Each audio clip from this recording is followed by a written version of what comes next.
Good morning. Happy Monday. It is a beautiful sunny day here in the desert, and I hope your weekend was good. Your Easter weekend. Every Monday, we are going to feature the post of the week. Then on Wednesday, we're going to announce the Challenge of the Week winner and the Challenge of the Week announcement. We run it back, but it will start next Wednesday. It'll go Wednesday to Sunday, and it's going to be $25 for the winner. This Wednesday, we are announcing the Challenge of the Month winner and the new announcement. The Wolf Den sent in 2 audio tracks, and you're going to hear them after I cut out of this video. The pipes on this writer, I could listen to her read a shopping list or a roadmap. Just something about her voice, and you'll hear that. But this is the Wolf Den. Being waist deep in thought technically means I'm down to earth. That's what I've been telling myself anyway. 95 followers. Let's change this. The 2 pieces she is reading are Cycle Breaker, and Mazzy wrote, "This is gorgeous," and she's right, it's gorgeous. It's gorgeous. It's a beautiful piece. And then she's reading, let me find it, this one, Algae Eater. So I really felt this read, and you'll hear it here in just one moment. And I wanted to say to this writer, to the Wolf Den, thank you for being here. There is something distinctive about her writing. There is a softness, a darkness. There's also a hard edge, and there's this roundness to her body of work. And it's really, for me, to be able to see it and now hear it. It's a really cool feeling, and I have gotten lost in this profile. And I want to say to everybody else who's on the Prose.com, thank you for being here. And coming up after I sign off is the Wolf Den with Cycle Breaker and Algae Eater. You guys have a good one. Take good care. Check this out. I wanted vines to grow over the spotted railing. My mom and aunt clipped the weeds and painted it instead. That's what we do. What we've done for 100 years. We paint over the ugly flecks of brown and orange, eating away at what was once secure. We paint over it, ignoring the shifting texture of shuddering metal. We paint it white, a color unsullied but easily filled by filth.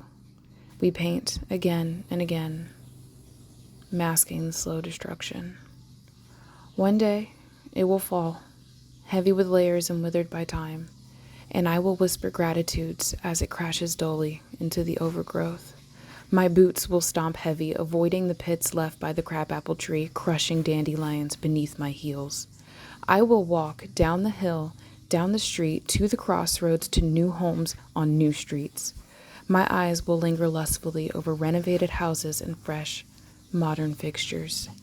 Envy will turn to pride.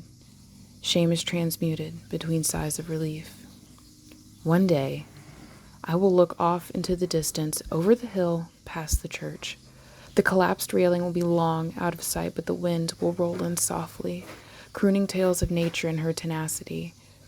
Her songs will tussle my hair and set it down gently upon my neck. A story of lightning storms and hallowed ground.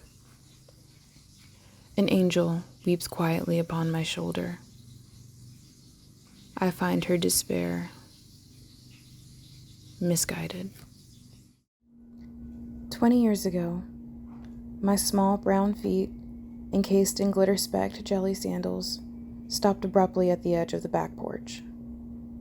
The dying lights in the heels flickered in erratic pattern, then ceased, as I took note of a spotted belly exposed between the dandelions. I'd come in from play, or maybe school, to find the tank empty. I walked through the house, also empty, and descended into the basement on the hunt for one of my elders. I walked outside, greeted by a black, fan-shaped fin pushing through the grass.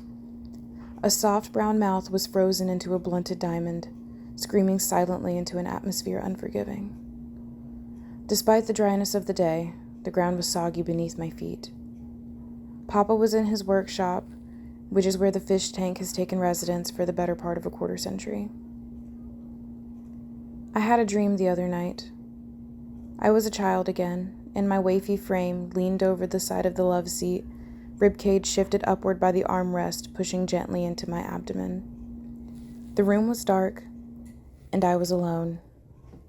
My nose was inches from the glass, and the soft, white light illuminated the curiosity in my tiny face. I carefully watched the movement in the tank, just as I had, all those years before. But the beloved creature of my memory was replaced by a sea of koi, flashing obsidian and tangerine within the quiet glow. They flooded the tank, fighting for space. They were not the same fish I knew from my childhood, but still, I woke with a memory unlocked. The fish didn't have a name. They called it Oscar, based on a misclassification of the species. I know now that the fish is known as a common placo, Hypostomus plecostomus, an omnivore from South America that locks itself onto the side of the tank and sucks growth from the glass. They grow beyond expectation and are surprisingly sensitive to their environment. They're armored, but that serves little purpose for the domesticated fish.